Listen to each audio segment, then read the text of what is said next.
Yes, good afternoon to everyone. Yesterday we have seen types of yesterday we have seen democracy, like what it is, how it works. Then we did universal adult franchise. Today we are to start with the topic types of democracy. So, our first type is direct democracy. Direct democracy is a form of government in which people participate directly in the making of important government. जो लोग हैं वो direct participate करते हैं to form a government. ठीक है. In direct democracy the people vote directly to make laws. Such a voting system is called referendum. The right to reject or approve by popular vote. अगर कोई भी law के साथ government हमारे सामने आई है तो हमने क्या है उसके लिए वोटिंग करनी है कि हाँ ऐसा होना चाहिए या नहीं होना चाहिए. तो उसके अकॉर्डिंग क्या है वो चीज़ लॉ में बनती है. अगर लोगों ने अपोज़ किया तो वो नहीं बनेगी, तो वो चीज़ नहीं लागू होगी. In the ancient Greek city states direct democracy was very popular. पहले इन एंशियंट टाइम में डायरेक्ट डेमोक्रेसी काफ़ी पॉपुलर थी. The entire citizen body of the city would gather together to make decisions regarding taxes, war and so on. पहले क्या था, सारे citizens इकट्ठे होते and they just make decisions regarding everything. Even today sometimes each and every citizen gets to vote on a particular important issue. आज भी कोई ऐसी हैं कंट्रीज़ जहाँ पे डायरेक्ट सिटीजन्स कोई इंपॉर्टेंट इशू क्रिएट करते हैं और उसके ऊपर वोटिंग करते हैं.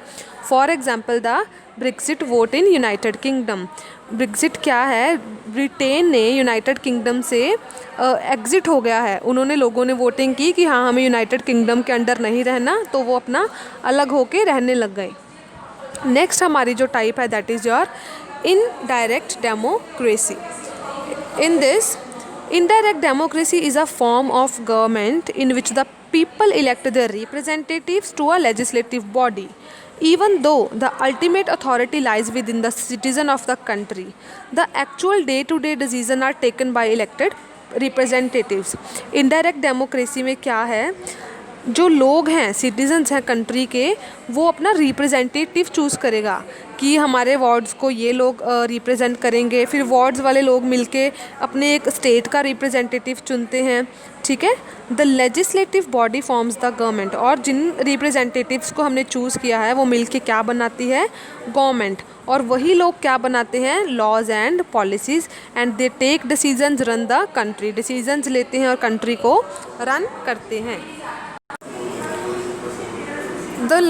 This is we have read कि जो हम रिप्रेजेंटेटिव्स को चुनते हैं वो लेजिस्लेटिव बनाते हैं और वो लेजिस्लेटिव बॉडीज़ मिलके गवर्नमेंट बनाती हैं, जिसमें वो लॉज भी बनाते हैं, पॉलिसीज़ भी बनाते हैं, डिसीजंस लेते हैं कि कंट्री को रन कैसे करना है. दस in an indirect democracy it is very important to vote for the right candidate as they will represent our desires and problem at the national or state level. Her person के लिए vote करना बहुत ज़रूरी है. क्यों? क्योंकि वही जिनको हम चूज़ करेंगे वोट के थ्रू, वही हमारे इच्छाओं को और प्रॉब्लम्स को नेशनल और स्टेट लेवल पे रिप्रेजेंट करेंगे. कि हाँ, जैसे अगर पंजाब का कौन है, कैप्टन अमरिंदर है, अगर हमें कोई प्रॉब्लम होगी, हमें वो बहुत कोई भी अपना लीडर है बहुत ध्यान से चुनना चाहिए, क्योंकि वो नेशनल लेवल पे हमारी प्रॉब्लम्स और डिज़ायर को रिप्रेजेंट करेगा, नेशनल गवर्नमेंट को बताएगा कि हमारे पंजाब में लोगों को ये प्रॉब्लम है, ये हमें सोल्यूशन ऐसे चाहिए. नेक्स्ट जो आपके टाइप है that is your presidential government.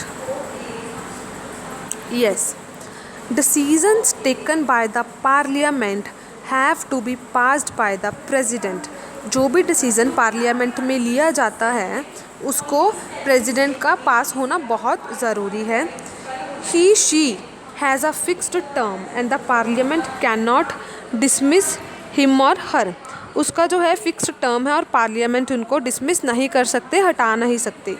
He she represents the executive. Executive कौन होता है, जो डिसीजंस बनाता है, वो रिप्रेजेंट करता है एग्जीक्यूटिव पार्ट ऑफ गवर्नमेंट को. The United States of America has this form of government. अगर आपसे पूछ लें कि प्रेसिडेंशियल गवर्नमेंट कौन सी कंट्री में है, तो you have to answer the United States of America. 1 mark question can become. Moving further, Let us understand the powers of the president. Suppose the Parliament of USA, that is the Congress, passes a bill with a plan to stop all. यहाँ पे we are given an example. Suppose जो parliament है USA का, वो that is the Congress. जो parliament है USA का उसका नाम क्या है? कांग्रेस. यहाँ पे कांग्रेस पार्टी की बात नहीं हो रही है जो इंडिया में है, बल्कि यूएसए के पार्लियामेंट की बात हो रही है जिसका नाम ही कांग्रेस है. passes all a bill with the plan to stop all foreigners from coming and settling in the country. उन्होंने एक बिल पास किया जिसमें क्या था कि कोई भी फॉरेनर्स वहाँ बाहर से नहीं आ सकता और हमारी कंट्री में आके सेटल नहीं हो सकता. If the president does not agree to it, he will stop the bill or veto it to prevent the bill from becoming a law. अगर प्रेसिडेंट उस चीज़ पे एग्री नहीं करता, ठीक है, देन उनको क्या होगा? बिल को स्टॉप करना होगा, रिजेक्ट करना होगा कि वो लॉ ना बने, रूल ना बने. अभी आपने देखा होगा बहुत सारे लोग हैं अमेरिका जाते हैं, है ना, इधर उधर जा रहे हैं, लेकिन अगर ये इन्होंने लॉ बना दिया कि कोई भी ना आए तो क्या होगा? तो ये चीज़ पास हो जाएगी और कोई भी बाहर से नहीं जा सकता. Only after the bill is changed according to the president wills he approves of same and can make a law. अगर प्रेसिडेंट आपके लॉ के ऊपर, आपके बिल के ऊपर एग्री करता है, अप्रूव करता है, तब ही वो चीज़ जाके क्या है? आपकी लॉ बनेगी. Fine. Here you can write meanings given. Referendum we have seen कि रिजेक्ट करना, अप्रूव करना by popular vote. Second it is executive, decision making करना. That third is veto, that is reject करना. लास्ट जो आपके type है that is your parliamentary government, जो कि हमारे इंडिया में है. Next we have parliamentary government. Parliamentary government, the prime minister is answerable to the parliament for any decision that he, she or his her ministry takes. अगर prime minister जो है मोदी है, India की ही एक तरह से एग्जांपल ले लो, क्योंकि इंडिया में कौन सी है गवर्नमेंट? पार्लियामेंट्री गवर्नमेंट है. अगर प्राइम मिनिस्टर कोई भी डिसीज़न ले कि ऐसा होना चाहिए, ऐसा होगा, वो होगा, तो उसको क्या है? पार्लियामेंट को इस चीज़ का आंसर देना होगा कि आप अगर ऐसा कर रहे हैं तो क्यों कर रहे हैं, why are you taking this decision. Only if that decision is approved by the parliament and signed by the president can become a law.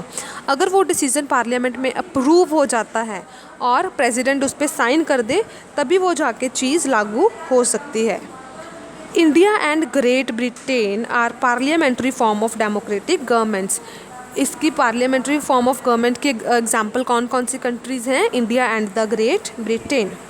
Late us understand the power of the parliament with an example. हम इसको example के साथ समझते हैं.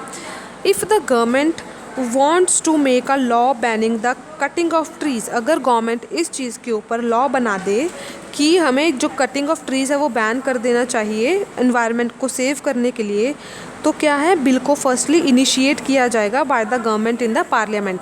पहले वो जो bill बनाएंगे, जिसके ऊपर वो लिखेंगे, वो चीज़ पार्लियामेंट में शो की जाएगी. Once the bill is debated over and passed by parliament with majority, it can become a law. अभी पार्लियामेंट में आपका प्राइम मिनिस्टर, प्रेसिडेंट, ये सारे हैं, ठीक है.